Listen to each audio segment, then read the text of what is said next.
Okay. What a start. All right. I want to bring up something. Actually, this is something that Trevor, you and I have talked about a little bit too, but I want to get everyone's input on. I brought some of these up recently in a sermon I preached. That's what made me think about it. It was a sermon on evangelism, but the reason I'm bringing it up is because I found it really intriguing about some trends that are happening in the culture as a whole, trends that are happening in churches, and I want to know if you guys are seeing these trends in our church and why you think these trends are happening and what maybe we can do as a church to capitalize on that in a helpful way. So as a whole, I think it's fair to say that we've observed kind of a retreat from Christianity and the culture as a whole over the last several decades. Some have termed that as we're now living in a relationship towards Christianity and popular culture, especially elite culture, as being it's a negative thing to be a Christian. But what we've seen, I think, even more recently, last couple of years, is a rise of conservatism. And I just mean that in terms of just a general category. A lot of people mean a lot of different things by conservative, a lot of which we wouldn't like or agree with. But just kind of there's a rise of conservatism. And some of that rise of conservatism is actually a religious rise as well. And so some things that I've seen is over the last several years, Lifeway, I think, published this research that there's been a rise in Bible sales, significant rise in Bible sales over the last couple of years. And the main ones buying those Bibles are Gen Z, which are like, teenagers, young 20s, and millennials, young adults. And another rise, another trend, I'm just kind of linking these trends together, and we'll kind of maybe talk about them all. Another trend I've observed, I've read about, is what people are calling a Gen Z gender flip, is how one writer termed it. What they mean by that is for decades, there's been more women who attend church than men. But in recent years, especially among young adults, more men are attending church than women. I think that also maybe kind of parallels a rise in conservatism among men compared to women, young women especially. And the last trend is, so there's this trend towards younger people being interested in kind of conservative thought. There's a rise in kind of spiritual interest, Bible sales, and more young men coming to church. But what I found also very interesting is there's also a rise in a lot of these young people, especially young men, who want to go to church. The kind of churches they're drawn to is not what we would consider from like the 90s, early 2000s as like, say, seeker-sensitive churches.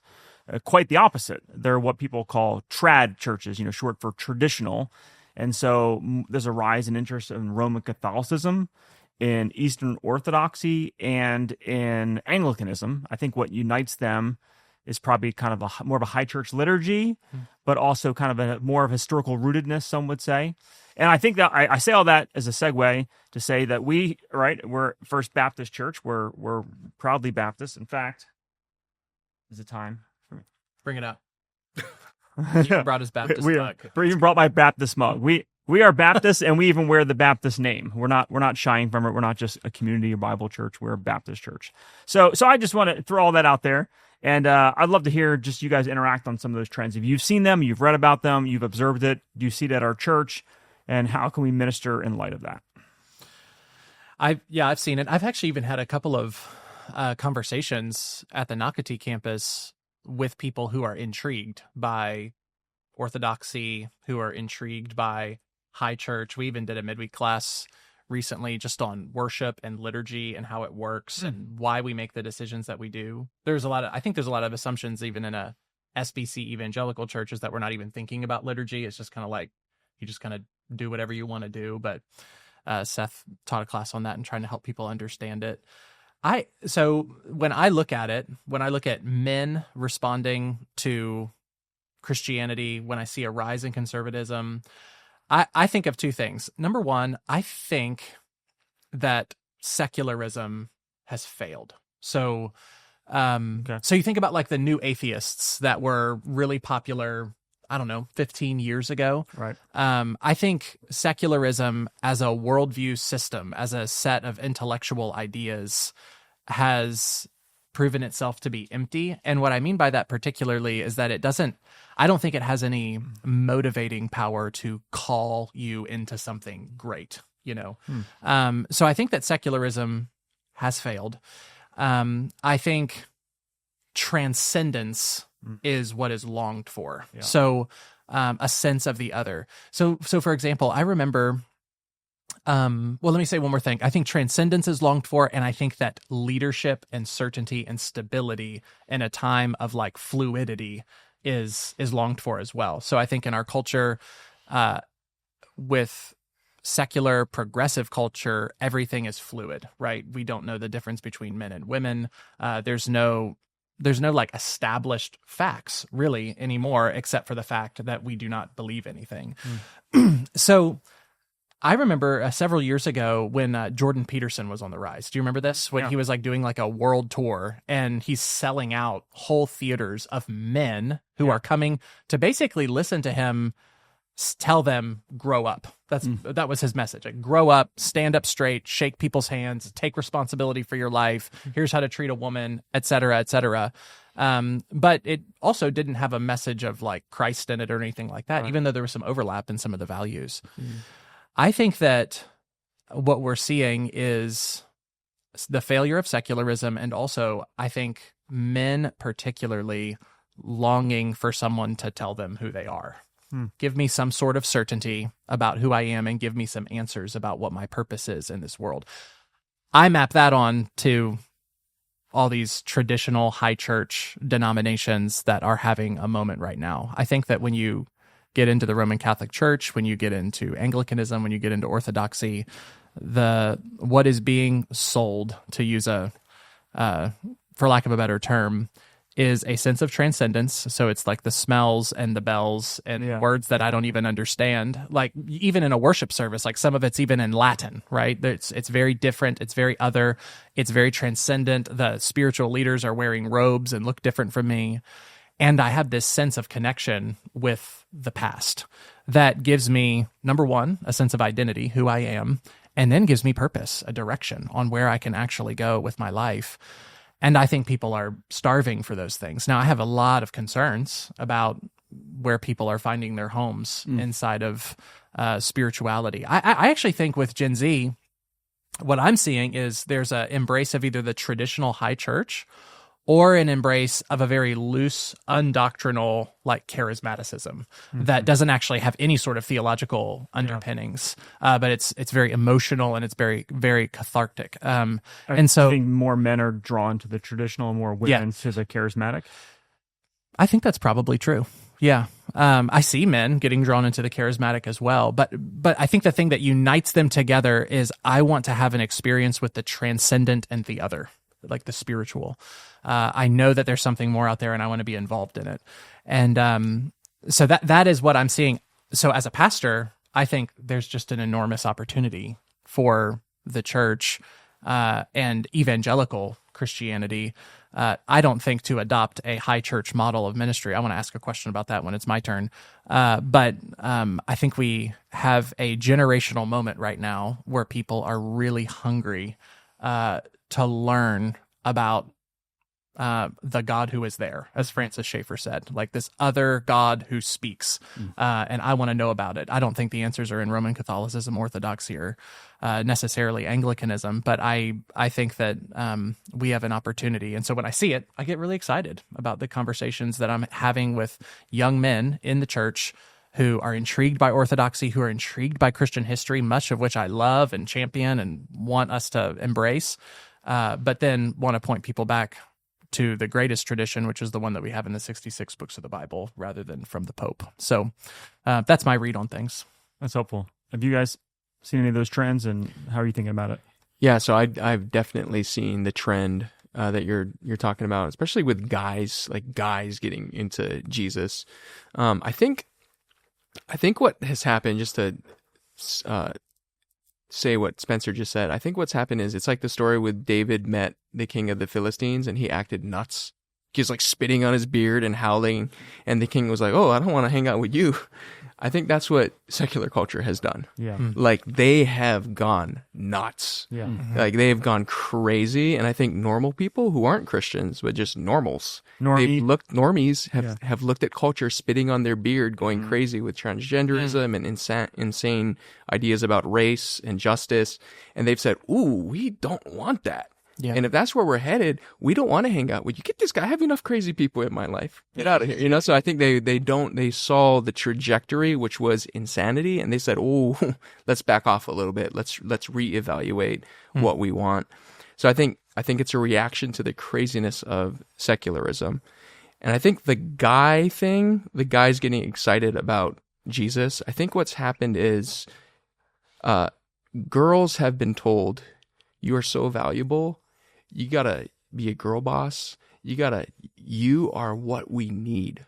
You girls, like, you gotta slay. You gotta step up to the bat and lead and make it work. And guys have been told, you guys are trash, and your aggressive instincts are terrible, and you guys are losers. That's the messaging from the secular culture. The church has a different vision for the guys. They're like, guys, we need you. We need you to step up. We need you to lead, provide, and protect. Our church is going to die if the men don't step up and lead. One of those is far more appealing to a young man, and it's the message of Jesus and his church. So I think young men are responding to that, and I think a lot of them are responding to it, actually. So, have you observed any of these trends? How are you thinking about it? Yeah, I see it. You know, how am I thinking about it? I mean, you have kids that overlap some of that, right? I mean, Yeah. for Gen Z. You know, here's, you know, I'm not the leader. There are leaders out there, way better leaders than I am, who know how to capitalize on these kinds of trends. There are demographers and sociologists who know how to make sense of those trends. That's not me. I wish it were. I wish I was good at those things, but I'm not good at those things. So here's my simplistic take on it. You know, you think about American Christianity in particular from the middle of the last century, and Christianity in modern America has been richer, bigger, smarter, more strategic than any other segment of Christ Church in redemptive history. I mean, the money we have had and the think tanks, and you get Christian research organizations, Lifeway Christian Research, and Gallup, all these. I mean, we know so much, and it's not like there's been a shortage of planning and strategy.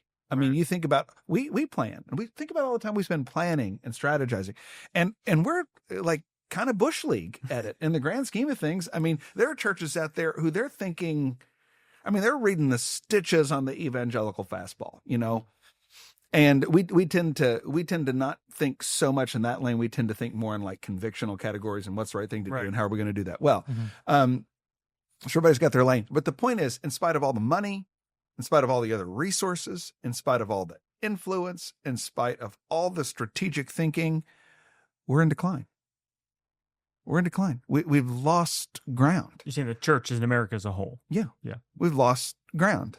Yeah. First Baptist, thank God the Lord's being kind to us, but most churches in America are in decline. The church in America is in decline. And the church is weaker in terms of conviction. You've got churches out there compromising on things I wouldn't have imagined they would have compromised on even 10 years ago. I wouldn't have imagined it. And so all of our money, all of our power, all of our insight, all of our knowledge has gotten us weaker. And so it makes me think, so you guys know this about me, more than anything, I want to see the Lord do a fresh, powerful work. I'd like to see it before I die. Before I go to heaven, I'd like to see the Lord do something amazing and big and powerful. And I realize he has to be the one to do it because all of our money, all of our power, all of our quote unquote strength has gotten us weaker. And so I'm like, Lord, would you do something here? And my prayer is, so if we do believe, if the Lord is going to strengthen his church, we're going to have to capture more spiritual leaders. We're going to have to capture more men. We have to capture women too, but leadership flows downstream. And so if we can't get the leaders, we're not going to get the people downstream. And so I'm like, Lord, Could this be? Would this be? Would you make it so that this is the beginning of a great work that you do, where you turn the hearts of your people back to you, where you turn a culture back to you, where you turn a country and a whole society back to you? These are Bible sales, men wanting religion instead of sex and profligacy and all the rest. These are good signs. Lord, would you do it? That's what I think. You know, there's two young dudes, like 21 and 20-year-old. They started an app to help guys fight and overcome porn addiction. And the app, they've started it with like $100,000, and the app made millions because so many guys are downloading it. And they're not Christians. It's discouraging and encouraging. Right. Yeah, it's discouraging. But like, it's just like there is a movement of guys that are not wanting to be, they're wanting to be different. It's a fascinating story. I'll share one quick anecdote to illustrate what we're talking about. I was at student camp. It was Thursday night. It was our last night of student camp, and we gave this like big call to, hey, you guys need to repent. You guys need to trust the Lord. You need to be different. And we just gave an opportunity for them to, hey, if anyone wants to come forward and pray or talk to one of our counselors, you guys do that right now. We're gonna just give you an opportunity to do that. And the first group of people to get up was a bunch of our junior and senior guys. They flooded the stage, and then once they went up, it was really cool because everyone else kind of followed suit. We're praying for each other. It was really cool to see the guys taking charge and leading like that. Hopefully the Lord is up to something, and we can be a part of it. Keep our eyes peeled.